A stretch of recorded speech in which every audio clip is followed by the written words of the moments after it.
Бажаю здоров'я, шановні українці.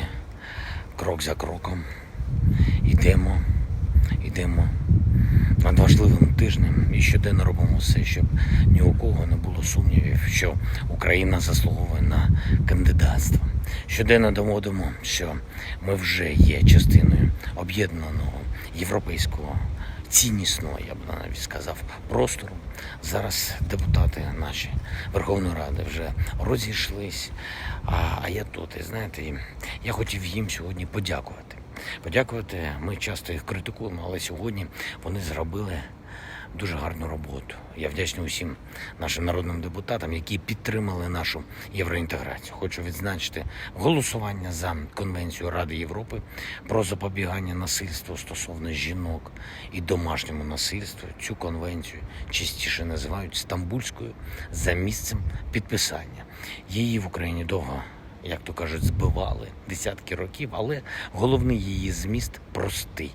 Це зобов'язання захищати від насильства і різних форм дискримінації.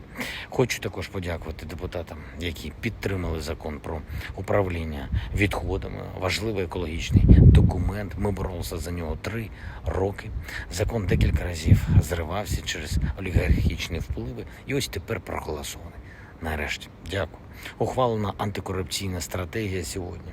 Це також дуже важливо. Сподіваюся, що Рада і надалі буде працювати з таким вагомим результатом. Сьогодні зробив 4 звернення. Перше до учасників саміту Тримор'я. Це потужне регіональне об'єднання в Європі, 12 держав між Балтикою, Адріаткою і Чорним морем. Перед зверненням говорили з президентом Дудою, скоординували з Анджеєм наші позиції. На саміті вирішено, що Україна набуває такого статусу, який дозволить стати повноправним учасником Тримор'я. Для нас це значні економічні можливості, модернізація транспорту, зв'язку, мереж. Це ще одна лінія тісної співпраці між Україною і державами ЄС.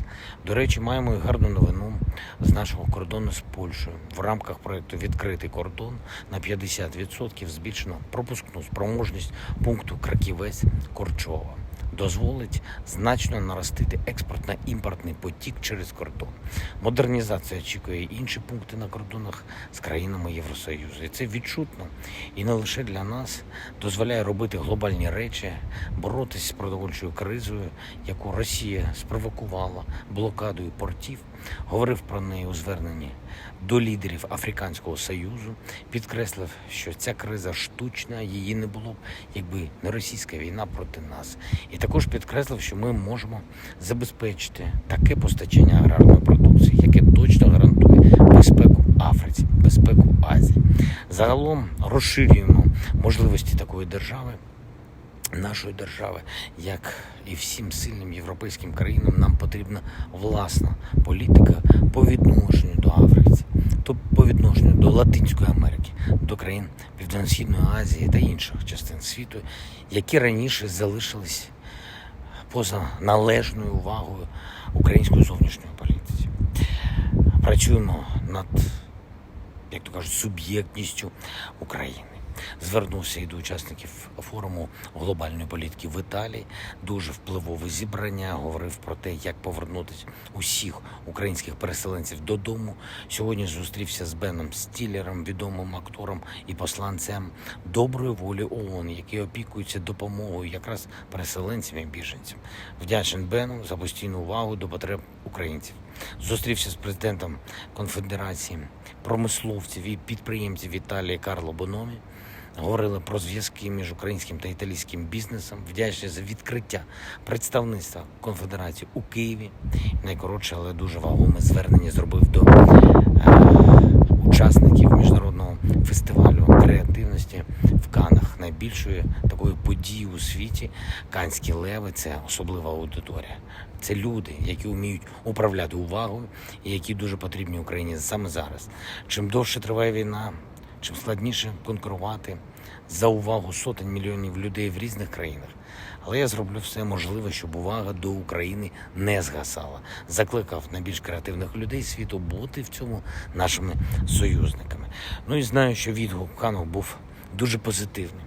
Наступні дні тижня будуть теж насиченими. Рухаємось до головного рішення Європейської ради, яке буде ухвалено в п'ятницю.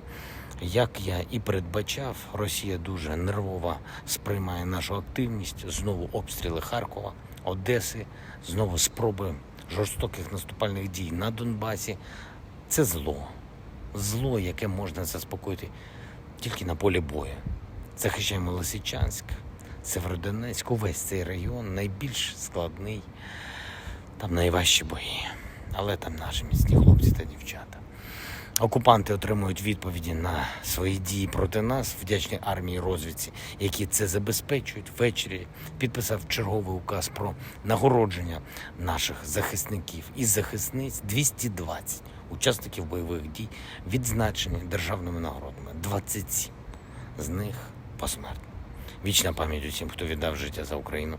Вічна слава усім, хто захищає нашу державу. Слава вам! Слава Україні!